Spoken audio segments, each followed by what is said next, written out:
सुखूलाल जी रमन हमारे बीच में एक सवाल पूछ रहे हैं भैया। ये कह रहे हैं मेरी भतीजी 2 साल पहले मेरे डीएनए में थी। यस। मेरी भतीजी 2 साल पहले मेरे डीएनए में थी। उसकी शादी ठीक। हुई और ससुराल यस। के डीएनए से जुड़ गई। ठीक। अभी उसकी पति की डेथ हो गई। ओके। अब मेरी भतीजी वापस मेरे घर पर रहेगी, ससुराल में नहीं जाना है उसको। ठीक। ठीक। ठीक। तो ठीक। अभी वो हमारे डीएनए में वापस जुड़ सकती है क्या? नहीं, अब नहीं जोड़ पाएगी। अब उसको पूरे हवन करवाना पड़ेगा, क्योंकि अब उसका बिल्कुल। डीएनए उधर वाला हो, है ना। उसको उसकी उस डीएनए की ही हवन करने पड़ेंगे, और उसके लिए गुरुजी पहले उधर से डीएनए उनका काटेंगे, और तब उसको, या बिल्कुल, आपने वो क्योंकि वो पंडे डीएनए वगैरह जो डीएनए पूछा था। ऑलरेडी शादी के बाद अलग बन गया था। हाँ। पहले आपके डीएनए में थे, लेकिन शादी के बाद उनका डीएनए अलग हो गया था। देखो, डीएनए में मेन और बात एक क्या है बार कि जी, डीएनए पूर्वज मुक्ति के बाद में डीएनए में से आप किसी को निकाल सकते हो, जोड़ नहीं सकते। जोड़ नहीं सकते। जो डीएनए आपने एकदम बना लिया, या तो गुरुजी के सामने मान लो पहुंच रहे हो, गुरुजी तो आपने कुछ भी कर सकते हो, वो बात अलग है। लेकिन वैसे अगर आपने जो डीएनए बिल्कुल। बना लिया ना, तो आपको उसमें से निकाल सकते हो, उसमें जोड़ नहीं सकते। जी, तो जोड़ने की एक ही प्रक्रिया है सविता कि दीदी आपको पूछ पूरा रही हैं। प्रक्रिया अपनाना जी, सविता दीदी का क्वेश्चन है, अवधेश भैया ने क्या एक से ज्यादा विष्णु सहस्त्र नाम किए हैं, और कितने विष्णु सहस्त्र नाम किए जा सकते हैं? है। भैया, हमने तो अभी पहला विष्णु सहस्त्रनाम किया है। आप विष्णु सहस्त्रनाम कितने भी कर सकती हो, कोई दिक्कत नहीं। गुरु जी कहना है कि तुम हर महीना करो, हर दिन करो। विष्णु रुद्राभिषेक भी हर रोज करो, हर महीना करो, हर साल करो, कोई दिक्कत नहीं। और वैसे जो है, बिल्कुल। विष्णु सहस्त्रनाम तो एक बार बताया। रुद्र और इसका क्या नाम है, रुद्राभिषेक की बताइए कि कम से कम साल में एक तो व्यक्ति कर ही लिया। जी जी। अगर संभव हो जाए विष्णु सहस्त्रनाम भी अ, कर ले, और अच्छी बात जी जी। जोगिंदर शर्मा जी का एक क्वेश्चन है। मैं मेरी पत्नी मेरी बेटी शिमला हिमाचल से तीनों कानपुर आए, मतलब ये तीनों लोग कानपुर आए हिमाचल से। है। ओके। 18 मार्च 2023 को एक दिवसीय किया, 1 डे इन्होंने 18 मार्च 2023 को किया। उसके बाद पूर्णिमा पर तीनों ने गुरु मंत्र दीक्षा ली है, तीनों ठीक। दीक्षित हो गए। इसके बाद आने वाली अमावस्या हवन पर हमें आना था, जो कि हिमाचल के मौसम खराब होने की वजह से नहीं आ पाए। अभी क्या मैं 14 सितंबर 23 की अमावस्या का हवन अटेंड कर सकता हूँ?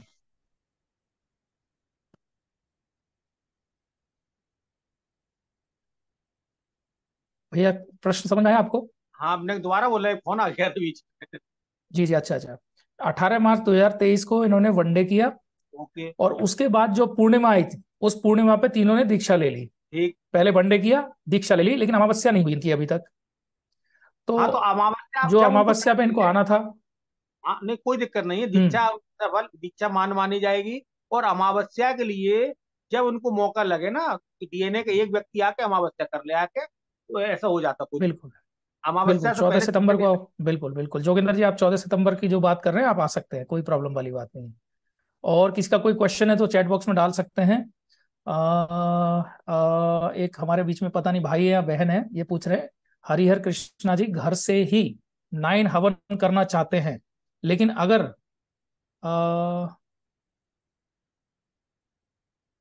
तो भी हवन कंटिन्यू रख सकते हैं? अगर छुटका आ जाए तो भी हवन कंटिन्यू रख सकते हैं क्या? मतलब क्या आ छुटका जाए? का मतलब, छुटका छुटका का मतलब क्या समझा जाए? छुटका, छुटका मतलब छूत। देखो, ये अपने हवन है ना, ये हम्म। किसी भी प्रकार की छूत पाक नहीं मानते। यानी कि यहाँ तक गुरु जी ने कहा कि घर में डेड बॉडी रखी हो ना, उस समय भी ये हवन आप कराओगे तो भी मान ले। क्योंकि ये सिद्ध हवन है, सिद्ध हवन है, हाँ। दोष किसी तरह का लगता ही नहीं। बिल्कुल। और बाबा जी की और पूजा किसी भी अवस्था हम्म। में आप कर सकते हो, वो कभी भी नहीं बिल्कुल। बंद हो सकता। दरबार के हम्म। हवन, दरबार की पूजा पाठ आप हर अवस्था में कर सकते जी जी जी। हो, कोई छूत बिल्कुल। पाक इसमें नहीं। नहीं, जैसा अभी एक लोग आप मानते हैं ना, जी हमें बच्चा हो जी। गया, इस समय सौ है ना, उन्हीं साहब अब की मृत्यु होगी, इस समय साहब वो चल रहा है। तो बाबा जी की पूजा में कोई वो रोक कर, बिल्कुल। बाकी आपका जो मन करे। प्रवीणा जी पूछ रही हैं, प्रक्रिया पूरी करने के बाद 3 महीने के अंदर ही अमावस्या अटेंड कर लें? हाँ, इन्होंने ऐसा बोला है कि 3 महीने के अंदर अंदर अमावस्या कर लेनी चाहिए। सुझाव है कि जी। नहीं, ऐसा कुछ अ, नहीं है। अब जी। मतलब आप जो मान के चलना, अमावस्या आपको करनी है। देखो एक्चुअल में क्या होता है कि आपने वनडे किया या कुछ किया किया, तो पूर्वज आपके तो गुरु जी ने निकाल लिए, लेकिन अभी वो दरबार में इकट्ठे हैं, एक से मान के चलना, हम्म। है ना। वो दरबार में है जमा एक तरीका से। अब जब आपका डीएनए का व्यक्ति वहां जाएगा और जब प्रक्रिया करेगा, तो फिर अपने को मुक्त होकर अपने लोग फ्री हो जाएंगे। बहुत सुंदर। का मेन सिद्धांत सुखूलाल ये है। रमन भाई हमारे बीच में अनम्यूट हुए हैं। सुखूलाल जी, हरिहर, आपका स्वागत है। जी कृष्णा जी, सभी को हरिहर। आवाज आ जी, रही है कृष्णा जी? हरिहर। हाँ बिल्कुल बिल्कुल आ रही है। मेरा जो सवाल था कि जैसे वो भतीजी का, अगर भतीजी को हम अपने डीएनए में वापस नहीं जोड़ सकते हैं, तो वहां ससुराल के भी डीएनए में उसको नहीं रखना है हमने। समझ पा रहे हैं आप? हाँ जी, हाँ जी। जी जी बिल्कुल। ससुराल के अब डीएनए में उसकी उसको नहीं जोड़ना है, और आगे अभी तो नहीं, फ्यूचर में उसकी कहीं रीमैरिज वगैरह हमें करना पड़ेगा, क्योंकि अभी न्यूली मैरिड थे। तो हम्म। ये फिर कैसे दूसरे नेक्स्ट डीएनए में भी फिर उनको जाना पड़ेगा? तो या तो वो हमारे वापस डीएनए में क्या जुड़ना संभव है दरबार द्वारा, या उनको सेपरेट एक अलग से डीएनए, क्योंकि ससुराल के डीएनए में उसको नहीं रखना चाहते हैं। देखिए देखिए सर, उसके लिए एक ही तरीका है कि उसको सबसे पहले तो दरबार की प्रक्रिया अपनाने पड़े। जब उसकी दरबार की प्रक्रिया पूरी हो जाए, तो फिर चाहो तो आप उसको, उसका डीएनए एक अपना अलग बन जाएगा, अलग बना रहेगा। नहीं तो फिर आपके ऑटोमेटिक आपके माता पिता वाले डीएनए में जुड़ जाए। लेकिन पहले नहीं, उसकी तो डीएनए जुड़ चुका है ना दूसरे परिवार से, वो डीएनए वहां से शुद्ध करके उससे वहां से काटा जाए। अभी जैसे वनडे प्रक्रिया हम। या फिर ऐसा संभव है, लेकिन उसको हवन तो दोबारा करने पड़ेंगे ना। कि आप जैसे पहली बार गुरु जी के सामने पहुंचे 2,500 वाले टोकन से या 5,000 वाले से, तो गुरु जी क्या करेंगे, उस डीएनए से उसको काट देंगे। और काटने के बाद में फिर इनसे कह देंगे अब इसका हवन वगैरह इसका कर लो, हम आपके डीएनए में इसको जोड़ दें। वही चीज हम जानना चाहते हैं कि वहां से ब्रेक होने, वहां से ससुराल से डीएनए ब्रेक होके क्या वापस हमारे डीएनए में ये जुड़ जाएगी? हाँ, आ जाएगी, आ जाएगी, आ क्योंकि जाएगी। क्योंकि हाँ, उस लेकिन प्रक्रिया आपको करनी पड़ेगी। लेकिन वो, प्रक्रिया करनी पड़ेगी आपको। और गुरु जी से अभी हम मिलके उसका प्रक्रिया, डीएनए वहां से कट कराना पड़ेगा। कृष्णा जी, अभी हम प्रक्रिया करेंगे तो किस डीएनए को लेकर हम प्रक्रिया करेंगे? ससुराल के डीएनए का तो कोई मीनिंग नहीं है। आप समझे नहीं, आपने जाके पहले अभी जब गुरु जी से मिल के उस जी डीएनए से जब फिट करोगे ना, तो आपकी जो प्रक्रिया होगी ना, जो बच्चे के अंदर गंदगी आ गई होगी, वो सारी जी जी। नष्ट होगी। तो फिर तो वही और ससुराल के और ही जो डीएनए में। प्रक्रिया, जो सुनो, यहाँ पे अब आप वही चीज आ रही ना, ऊर्जा वाली बात या आपकी वाली बात। जो जी बच्ची के माध्यम से जो प्रक्रिया होगी, वो जो गंदी एनर्जी आई होगी, तो उसके डीएनए की जो आई होगी, उसी की प्रक्रिया होगी बच्ची की। जब मान के चलना, क्योंकि आपके तो पूर्वज मुक्त हो चुके हैं। जी जी। अब वो आपकी बच्ची के माध्यम से उन लोगों के ही पूर्वज मुक्त होंगे। अब आप मन में ये ना सोचना कि ऐसा उन्होंने हमारे साथ गलत किया, वो किया। ये मन में वहम ना रखो, आप अपना कर्तव्य करिए। नहीं तो जैसे उनके ससुराल पक्ष के अगर डीएनए मुक्त होंगे, तो क्या फ्यूचर में अगर जैसे हम साल 6 महीने के बाद अगर उसकी रीमैरिज होगी, तो फिर वहां के डीएनए में वापिस तो फिर दो दो डीएनए में कैसे जाएंगे? हम तो जी कहेंगे कि सबसे पहले जो बच्ची का एक अलग डीएनए बनाओ, है ना। जी और अभी जी अभी जी जैसे बच्ची छूटी है, और जी हो सकता है कि जब पूर्वज मुक्त होने के बाद में हमने तमाम दरबार के ऐसे किस्सा देखे हैं जी कि जो चीजों के मारे हमारी छोट छुट्टी हुई है, तलाक भी हो गई, उसके बाद भी जुड़ा हुआ जी है ना। तो हम तो ये कहेंगे कि पहले बच्ची जो है अपना पूरा जो ससुराल पक्ष का ही लेके पूरे हवन कर डाले। उसके बाद में फिर आपको जो कुछ भी करना है वो सारा कुछ हो जाए। क्योंकि वो जब वो शुद्ध हो जाएगी ना, तो आपके डीएनए भी जाल जोड़ देंगे। और पहले हम तो ये राय आपको यही देंगे कि अब पहले दरबार की चिकित्सा पूरी कर ले, है ना। तो उसका उद्धार जी हो जाएगा, चाहे वो वहीं जाए या कोई दूसरी जगह हो जाए। क्योंकि तमाम हमने ऐसे किस्सा देखे हैं कि जैसी हवन हुए हैं और 6 6 महीने बाद आदमी की लिवा ले गई। जी। भाई हम आप देखो गार्जियन है, तो भाई बच्चों को सुख देखना। वो जो कमी है, अगर मान लो कमी ही खत्म हो गई, क्योंकि गुरु जी कहना क्या है, इंसान तो हमेशा अच्छा है, जो ऊपर अंदर वाले हैं ना, वो सब गलत है। जी। बिल्कुल। थोड़ा सा यहाँ पे आप समझो। बिल्कुल। एक सवाल यहाँ पे सविता दीदी का आया है कि नए भक्तों को आप बताएं कि जिनकी सारी प्रक्रिया पूरी हो चुकी है परंतु 3 रुद्राभिषेक अगर वो साल भर के अंदर न कर सकें तो क्या करना चाहिए? तो वो तो गुरुजी ने तो पुण्य दे ही दे चुके हैं ना। गुरुजी ने बताया है उसके लिए कि भाई नहीं कर पा रहे, बाबा जी से प्रार्थना करो, हम अभी असमर्थ हैं, इसके पुण्यमय बने रखो, बाबा जी मान लेंगे। जो अगर जो उसके बाद भी अगर असमर्थ हो तो बाबा जी से प्रार्थना करते रहो, सब चलता रहेगा। फिर जब आप सक्षम हो जाओ तो आप कर लो। अच्छा, अब कुछ लोगों को वहम ये बनाया कि हम हम्म सब दरबारी कर रहे हैं, वो कर रहे हैं। तो जहां जैसी इच्छा हो सब तो एक एक करके कर लो। भाई बिल्कुल, धीरे धीरे रुद्राभिषेक कर कोई लो। बहुत वो नहीं था। अच्छा, आपको पता है ना कितना भैया, हमारे 2-2,500 रुपया में तीनों रुद्राभिषेक की किताबा हो गई। बिल्कुल। सब बताइए ना, प्रभु भाव के भूखे हैं। बिल्कुल। और फिर आजकल तो भाई पिंकी ओझा जी कलयुग है। का एक सवाल है। पिंकी ओझा जी ने लिखा है, मेरे पोती 4 साल की होने वाली है यस। नवंबर में आई थिंक, और वो तो बच्ची है लेकिन डीएनए में नहीं है और उसकी तबीयत खराब हो रही है। पिंकी जी, मैं आपको अनम्यूट करता हूँ, आप अपना जो सवाल है वो आप खुद से ही एक बार पूछ लीजिए, क्योंकि इंग्लिश में आपने चैट लिखा है तो इसको पढ़ने में थोड़ी प्रॉब्लम आएगी, भाव थोड़ा सा अर्थ बिगड़ जाएगा। जी, हरिहर।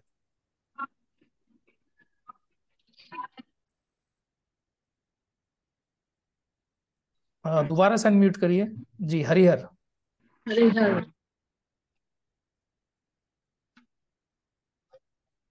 आप बार बार म्यूट हो जा रहे हैं। माइक को बंद नहीं करना है, अनम्यूट हाँ, कीजिए और अपनी बात रखिए। और उसको डीएनए में नहीं रखी थी क्योंकि उसके मम्मी पापा नहीं मानते हैं दरबार को, और उसको लोग सब कुछ कुछ खिला दिए हैं पहले, इसीलिए मैं उसको नहीं रखी कि हम लोग को तकलीफ होगी। उसका तबीयत खराब हो रही है अब तो मैं इसके लिए चाहती हूँ कि बाबा संडे माँ को जो उसकी। हाउस वगैरह जो है ना, क्वेश्चन आंसर कुछ हाँ, करती हूँ, वहां पे आप अपना ये प्रश्न रखे हैं ना। उसको माँ बाबा माफ नहीं कर देंगे, बच्ची को मैं अपने डीएनए में रख लेती, सिर्फ बच्ची को। और देखिए, अभी आप थोड़ी देर पहले ही एक चीज आप बताई गई थी ना कि आप डीएनए में से किसी को हटा सकते हैं, लेकिन एक बार हटाने के बाद उनको दोबारा डीएनए में नहीं जोड़ सकते। अच्छा। दोबारा जोड़ने का मतलब प्रक्रिया पूरी करना। ओहो। प्रक्रिया पूरी करनी दोबारा पड़ेगी दोबारा से उनको, प्रक्रिया अभी पूरी तो करने के क्योंकि मतलब ये वनडे भी लड़का, मेरा छोटा लड़का वनडे भी पा गया है, कांवर लेकर मतलब जल लेकर के चढ़ा दिया है बाबा को, तो उसको वनडे का पुण्य मिल गया है। लेकिन हम लोग तीनों जन डीएनए में है, सिर्फ बच्ची के लिए परेशान हूँ मैं। तो बच्ची के माँ बाप प्रक्रिया नहीं कर रहे हैं। नहीं, वो लोग मानते भी नहीं है दरबार को।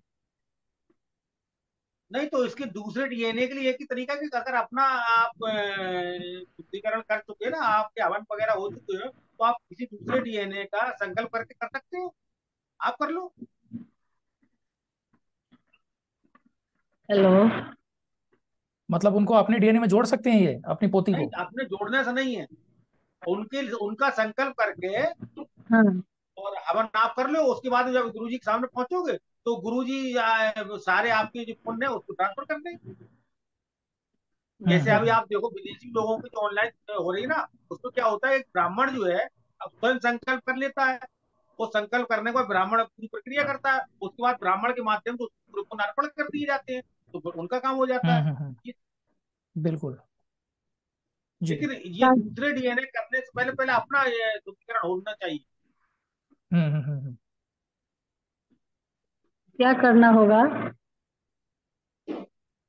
आ, मतलब कहने का मतलब ये है, आप हम्म। उस बच्ची का संकल्प लेके आप खुद हम्म। से प्रक्रिया कर लीजिए, और ओ। प्रक्रिया करने के बाद जब आप बाबा से मिलेंगे तो जब आप हम्म। बाबा को बताएंगे तो अच्छा।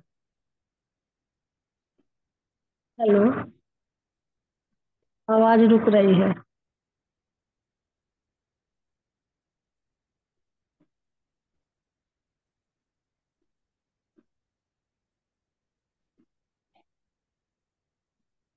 आवाज रुक गई।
सो यहाँ भी नेटवर्क का इशू मेरी तरफ से भी काफ़ी ज़्यादा है। तो आई होप के जितने भी लोग हैं सबके सवाल थोड़े से क्लियर हुए होंगे।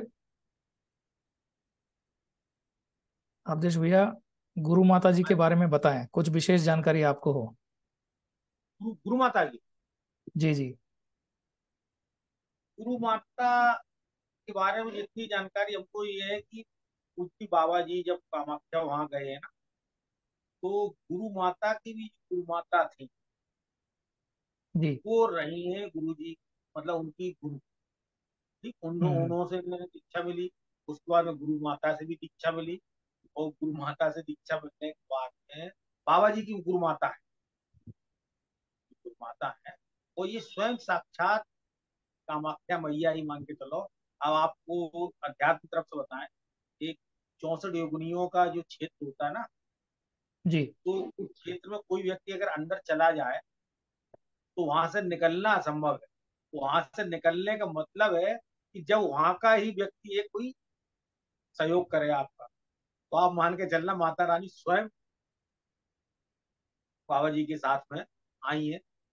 और अब आप मान के चलना माता जी जब जो आई है, तब इनकी अवस्था उस समय थी करीब 160 वर्ष। जी। और 60 वर्ष तक फिर बाबा जी के साथ रहा उनका, यानी 220 वर्ष की लगभग की उम्र उनकी हो गई थी। और इनकी सबसे बड़ी बात एक और रही है कि आजीवन, मतलब एक 18-19 साल की कन्या के रूप में ही रही। जो मूर्ति हम नहीं, देखते हैं अभी, जिस रूप जो में हम मूर्ति देखते हैं। फोटो लगी ना पीछे, वो बस जी जी। रियल फोटो वही है गुरु माता। क्योंकि हम जब बरगमा में समाधि पे हम भी होया, इतना सौभाग्य हमको मिल गया था। अब तो खैर वहां पे जाना वर्जित है। तो बाबा जी के वहां पे 4 नाती हैं, उनसे हमारा मुलाकात वही, बातचीत वगैरह वही। तो पूरी अच्छा। जानकारी हमने ली थी। तो वो जो गुरु जी बताते थे ना कि 13 साल की अवस्था में जाना, तो हमने पूछा था, बाबा जी आते जाते थे? बोले नहीं, हमको बहुत दिन बाद ही आई थे सीधे। और एक चीज और वहां पे पता चली थी कि बाबा जी की जो मंदिर है उसके बाद बीच में एक बह रहा है, तो वो उस पे बाबा जी पता नहीं कैसे क्या पहुंच जाते थे। वो कोई आदमी जान ही नहीं पाता था कि कैसे ये गए हैं, यानी पैदल चलते हुए पानी पीते जाते। बिल्कुल। बाकी तो किस्सा कहानी जी सब गुरु जी अपने वीडियो बताते ही रहते हैं। अच्छा, हम्म।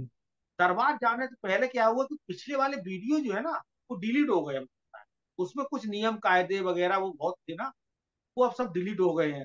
इसलिए थोड़े से नए लोगों को अभी यहाँ पे आके दिक्कत हो रही है। हम तो ये कहेंगे कुछ वीडियो वगैरह जो नए ये स्नातक प्रेरित लड़के बना रहे हैं ना, तो थोड़ी सी जो गुरु जी वाले पुराने वीडियो अपने ढूंढ ढांड के वो और अपलोड करें।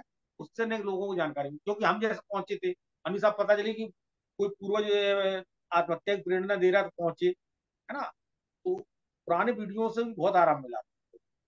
बिल्कुल। अब होता क्या है कि इतनी भीड़ है वहां पे, लोग अब जाते हैं, कहीं आदमी अपनी राय देने लगता है तो कहीं गुमराह भी हो जाते हैं। और गुमराह हम्म। क्या, वो एनर्जी है नेगेटिव पॉजिटिव, हम्म। टकराव आपस में होने लगता है।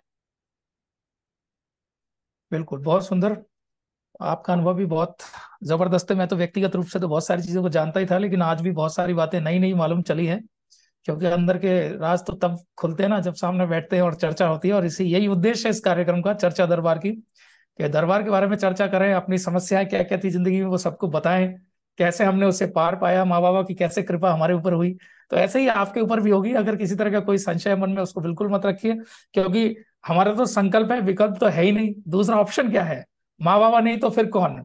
इतने भटक भटक के जिंदगी भर, कई करोड़ों सालों बाद, लाखों सालों के बाद, इतने सारे जन्म लेने के बाद आपको माँ बाबा मिल गए, पूर्ण गुरु हैं। और पूर्ण गुरु की क्या कृपा होती है, क्या उनकी शक्ति होती है, वो सब आप जानते ही हैं। और अगर कहीं संदेह है तो एक बार गुरु गीता अभी आपको 2-1 दिन में अपलोड हो जाएगी, सुनिएगा, आपके सारे संशय, सारे भ्रम खत्म हो जाएंगे। क्योंकि वो साक्षात महादेव की वाणी है। और आप उसमें ये जानेंगे कि महादेव ने आपके गुरुदेव के बारे में क्या बोला है। कोई कृष्णा गौड़ नहीं बता रहे, अवधेश भैया नहीं बता रहे हैं, साक्षात महादेव ने क्या बोला है। उसको सुनने के बाद आपको पता चलेगा, जहां पे भी आपको विश्वास थोड़ा बहुत डगमगा जाता है, बिल्कुल नहीं डगमगाएगा। आप सभी का बहुत बहुत धन्यवाद। आज के इस कार्यक्रम में जितने भी हमारे भाई बहनों ने हिस्सा लिया, और स्पेशली अवधेश भैया, आपका बहुत बहुत धन्यवाद।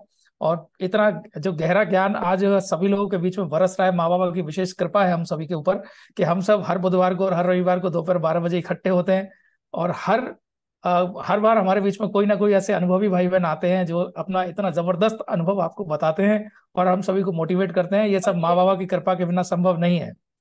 तो मैं चाहूंगा कि एक बार सभी लोग अनम्यूट करें और अनम्यूट करके एक बार हरिहर जरूर बोलें। हरिहर भैया, हरिहर भैया, हरिहर हरिहर हरिहर हरिहर भैया, हरिहर भैया जय बाबा। हरिहर भैया, वीडियो ऑन करके हरिहर, वीडियो ऑन करके हरिहर। हरिहर भैया, हरिहर भैया, हरिहर भैया, हरिहर। बहुत बहुत धन्यवाद। अब वापस से भजन को हम एंजॉय करने वाले हैं। सब लोग हाथ जोड़ के भजन करिएगा, प्रार्थना करिएगा, तालियां बजाइएगा जहां भी बैठे हैं।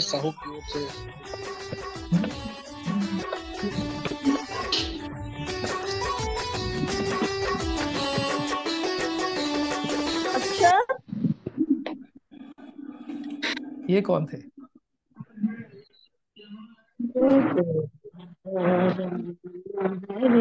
लेपन लगाइए दे। जय जय राधा रमन हरि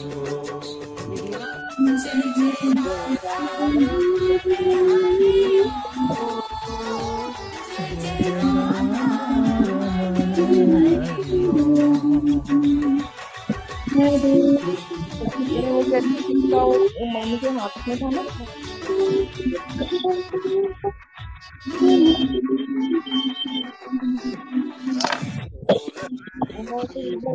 हरि बोल, जय जय राधा रमन हरि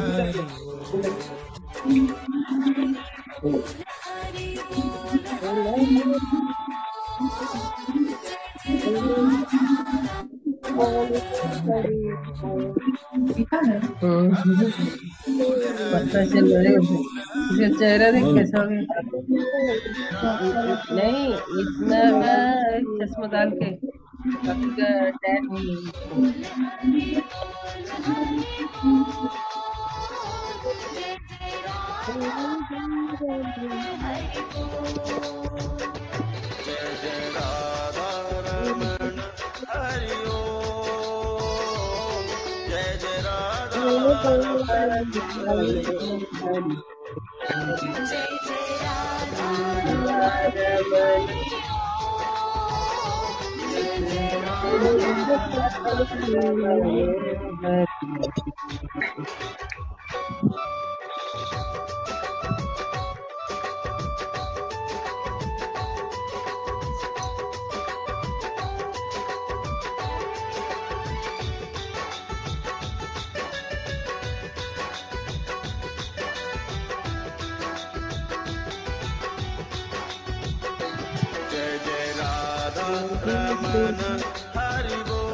अच्छा ये पहले खा लो था।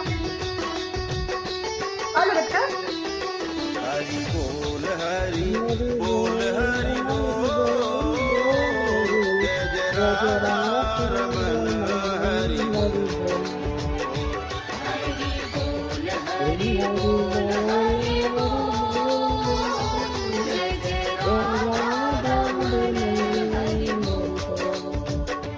हरि बोल हरि बोल हरि